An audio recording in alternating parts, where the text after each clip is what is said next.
nkwaniriza nate ku Focus TV. Thank you so much wali nnyo kubeera ng'olaba wonna osinzidde okuba ng'otulaba ali mu Uganda, East Africa wamu ne diaspora nga wasalawo n'ogamba nti olaba Focus TV okola kyamaanyi nnyo mu nsi yonna w'owangaalira ng'era olaba Focus naawe kyokola kikulu.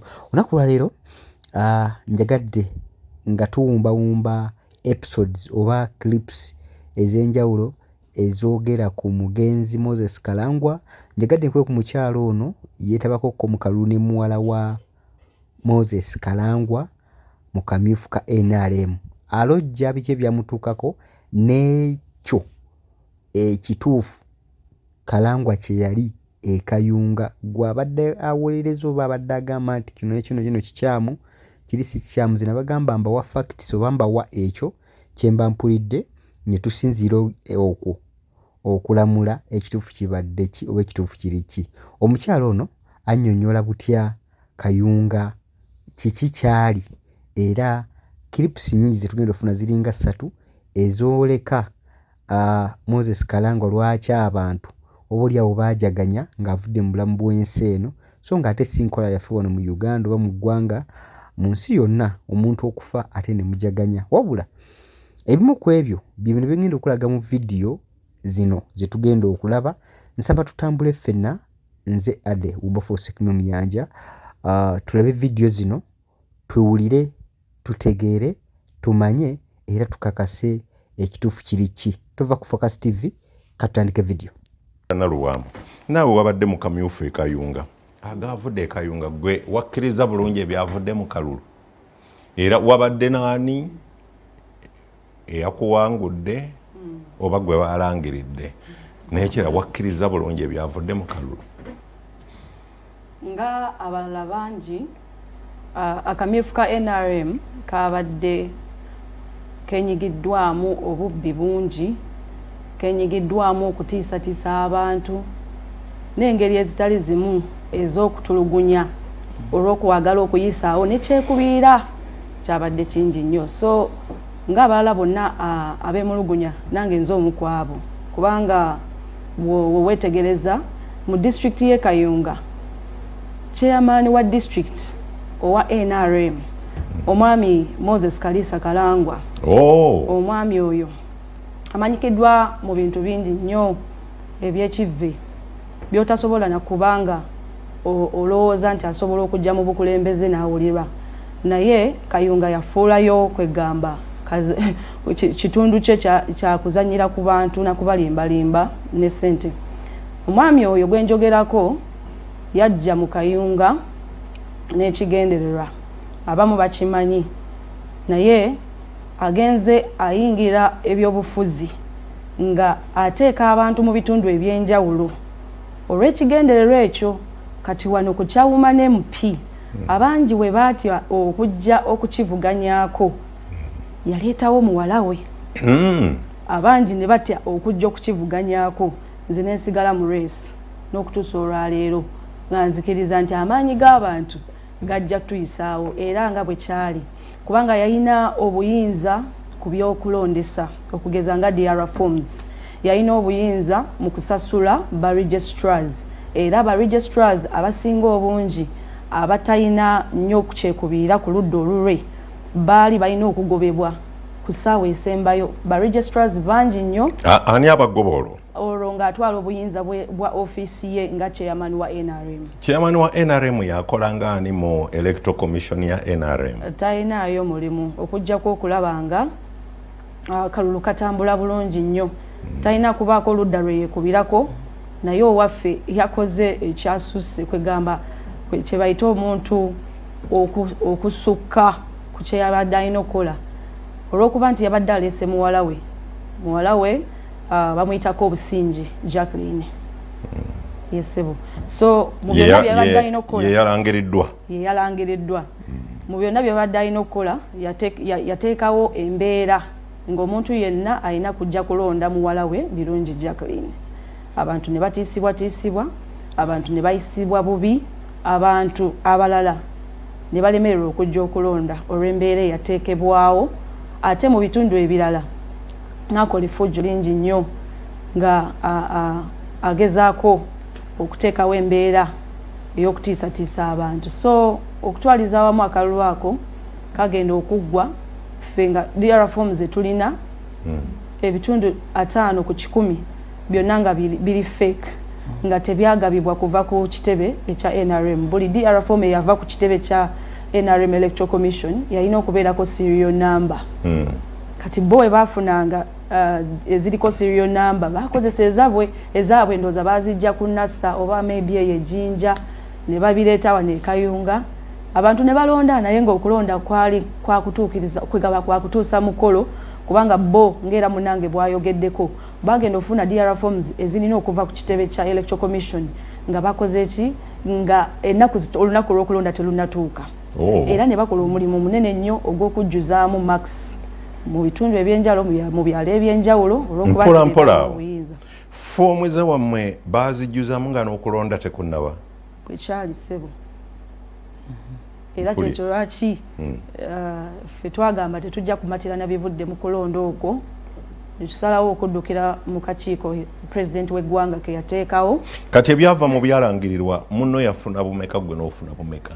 Kiragibwa nti yafuna obululu 4,487 nze ne banteekako obululu 1,265. Gwate okusinziira ku ze walina ezizo kiraga kitya? Ezange nali mu bululu 4,407 era opponent wange obululu obutuufu bwe yafuna bwali mukenda. What? Mukenda. Naye olw'okuba nti balina obuyinza obukyusa okugeza Honorable kankubuulirako ne ku kino. Omanyi kyewuunyisa simanyi nawe omulabi akwewuunya e Kayunga. Omanyi kyenvudde nkyewuunyamu nsonyiwa okuliyimirizaamu awo. Waliwo ebyavaayokko nga mufiiriddwa yali chairman wa district wammwe. Yes, sir. Mukulu Fefe Kasserubogo. Waliwo by elections. Yes, sir. Omwali Nakwedde ng'aleeteddwa abannuupu. Yes. Nga NRM mulese Andrew Muwonge. Yes, sir. Naye abaava e Kayunga awo baatugamba nti Nakwedde yafuna emitwalo 3. Muwonge n'afuna 2. Nti naye ne balangirira Muwonge ow'ebiri nti yawangudde ow'esatu. Kati ndaba n'ekikyo nti gwe oli mwena oli ali mukenda naye ate balangiridde oli nti kati yalina ena. Kati yafuuka nkola e Kayunga. Ekyamazima ekyo kikolebwa abantu abakozesa ofiisi zaabwe mu bukyamu kubanga abantu abasinga obungi obulumi bwe balina kwe kulonda omuntu n'atalangirirwa. Era bagenze bakyawa ebyobufuzi n'okulonda nga oluusi tebajja oba tebafaayo na kulonda. Naye sijja kugamba nti yenkola kubanga ekiriwo kyakutereza ofiisi abantu abo abakwatibwako ensonga ezo basobole okuddukanya akalulu nga kali free and fair nga democracy. Ku ssaawa 11 ez'okumakya emmotoka z'akakiiko k'ebyokulonda zatandise okutwala ebikozesa mu bifo abalondebwa era zigenza okubeera ssaawa emu nga mu bifo ebisinga naddala ebiranye ekibuga Hoima nga ebikozesa bimaze okutuuka. Ng'ekibadde kirabika mu bifo mubadde okuddamu okulonda nga kubeeramu ebbugumu eno abalonzi bazze bamusoolesole era mu bifo bingi okulonda kuluddewo okutandika olw'omuwendo gwetaagisa okubeera nga tegunnawira. Okutwaliza wamu emivuyo tegibadde mingi nga bwe kizikirabikako mu kulonda okubaddewo mu bitundu ebyenjawulo kyokka ssente ba NRM e Kayunga Moses Kalangwa kate avuka mu Gajambule ng'amulumiza okugezako okukusa obululu.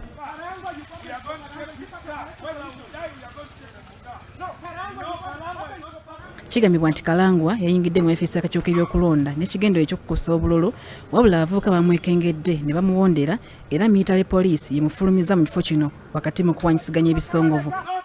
We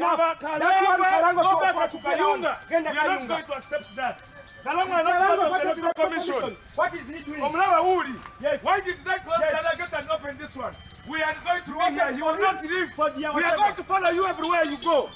Kalangwa, you stay in that office. Kalangwa, I have told you, you stay there. Twagala commission abalina omwaza okujjako obululu bwe bamuwadde babuzeeyo kuba mu electoral commission avuddemu n'adda muno omuntu abadde agenda muno kyekimututte muli.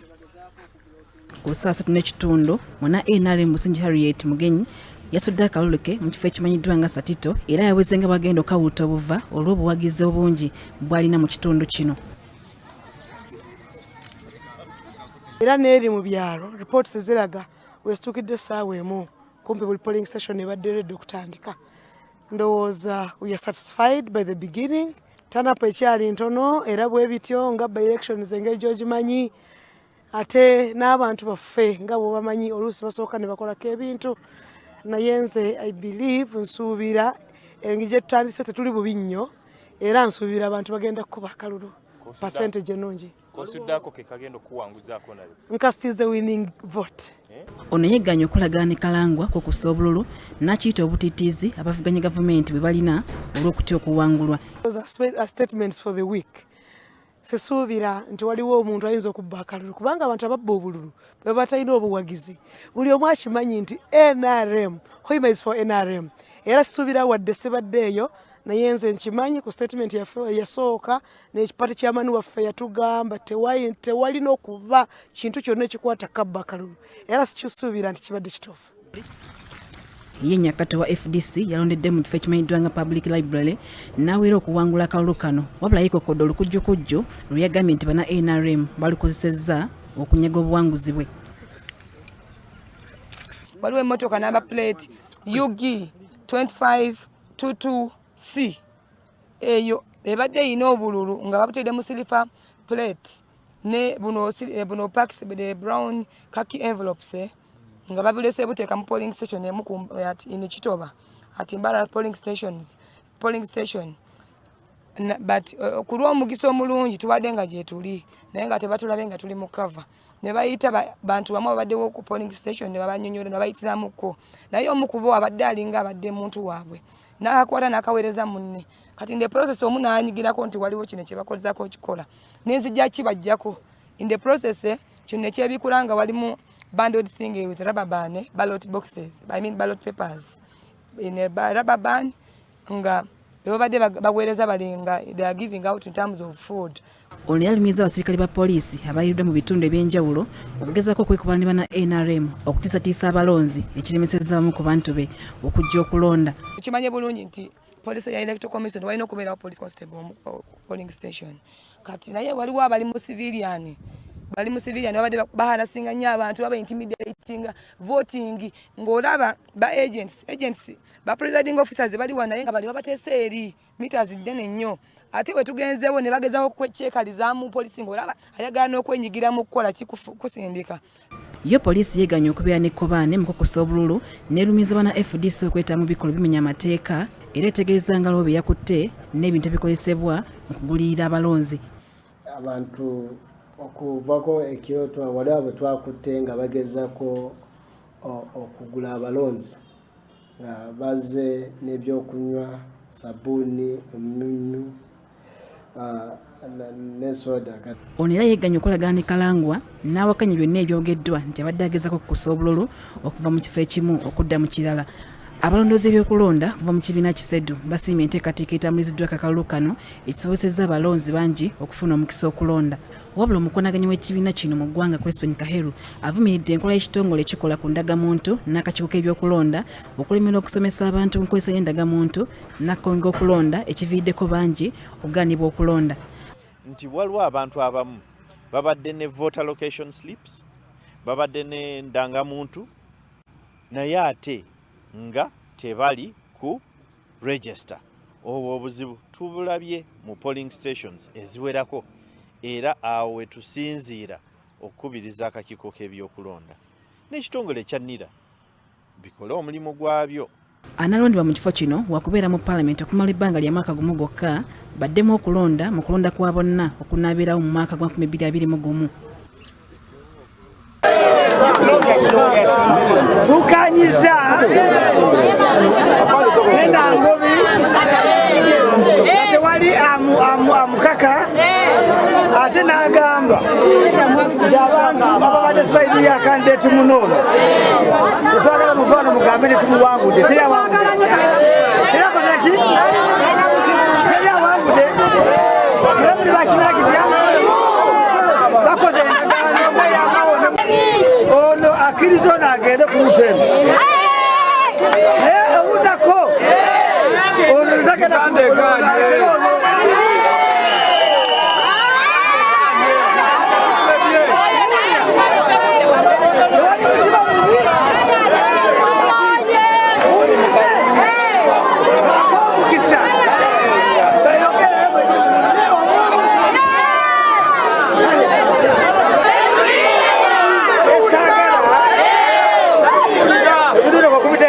watu muchimira tuchiri kuteza chimira n'ikitegeza tumuteka munga bavuganya n'ibintu birara abantu bana bavuganya nabo bakaba namwe muri bakimira kimutya turonde kwa na tokore kati tumade mukafuka nenyo neto neto tuseko ale muna sabuaza yakuleta obuzimu musaidi ndara abachungu baliwa tuli wana bava wano nakabamba wangu daka ulira babagana makaka gomura nakabatowa wangu teteri inokwataka ndamubona muno nyakaruka paka enale yes gomura boli asembayo omuntu yena badaka tuwangu tesagala biraba Nyanze Kigundu Robert Meya Kangulumira Town Council. Olwaleero tuli mu kulonda Fraga Beara. Oluvannyuma lwa Fraga Beara waffe owa Kangulumira Central okulizayininga Mwami Muhammad Mwambala. Kati tuzzaawo Fraga Beara agenda okubanga nominating bange ennaku z'omwezi 3 ne 4 ku kakiiko ku luli olwa EC Electoral Commission. Tugenda okuzzaamu ekifo ekyo nga 18 ate kuno okulonda kwa pati emu. Nolwekyo nze ekyo kyokka kye njagala naye abantu abesimbyewo bonna nze sibalinaako buzibu. Naffe kye twagala amateeka g'ekibiina gagobererwe. Ate n'ekirala abalonzi njagala bakubiriza okulonda omuntu w'NRM oyo asobola okuyimirira n'ayogera mu NRM mu kusoomoozebwa kwe tulina mu NRM. Tulina abantu bangi tugenda ku mikolo n'oyogera oli n'awakana. Naye ng'ekisinga obukulu kwe kumanya principles z'ekibiina, kwe kumanya guidelines ez'okulonda. Nze okwagala kwange kye twagala era olwalire kikyalemeseza okulonda mu kaseera kano nti kwe kulaba nti chairman yagamba nti tukozese register ate nze kyesikkirizaganya nakyo nga Fraga Beara ate era meya owa Kangulumira Town Council ate omuntu ayagala NRM okugenda mu maaso nga batuyisaamu amaaso so kye twagala okulaba nti ebintu bitambula mu mitendera nga nzize mu kifo ekya kansala waadi byalo ebibiri Kiwugu ne Kangulumira Central. Okutwaliza awamu akalulu kabadde kajja tambula bulungi naye baataddewo embeera nti omuntu ataliwo NRM tajja kulonda. Abalonzi tebatali kukkaanya nakyo kubanga balonzi ba wano ate mu registers mwebali. Twabadde tugambye tugende ne EC bali ba registrar kye baaganye naye ng'okutwaliza awamu akalulu kalinaffe yadde nga waliwo ebibeerabeera akalulu tukalina era nsuubira okuba nti obuwagizi mbulina era bugenda kudda waffe. Olw'ensonga eyo nze nga nze yeesimbyewo nzize wano okutwala abantu bange okubateeka nga kindeese bumu mirembe nakulaakulana. Nze sifaayo ani yaani nze ndi muna Uganda muna Kangulumira saagala kumanya nuupu yaani nze nzize kuddaabiriza abantu bange kuweereza abantu bange.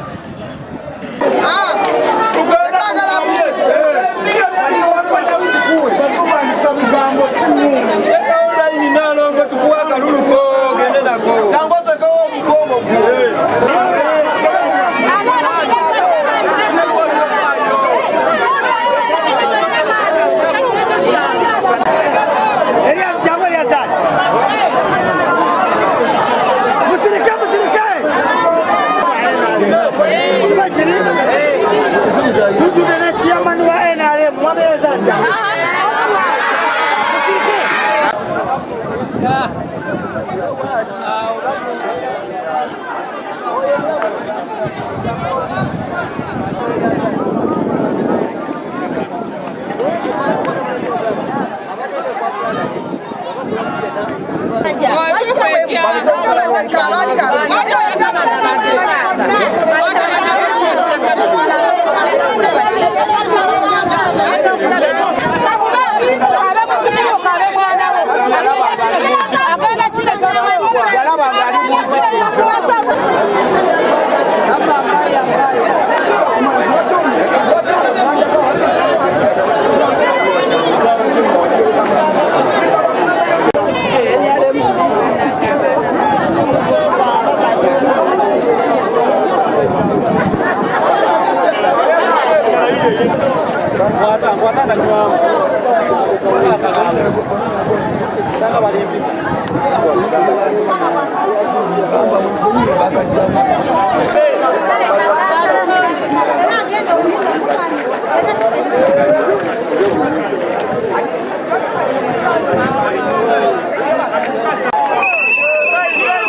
Subscribing ku Focus TV yange Bingi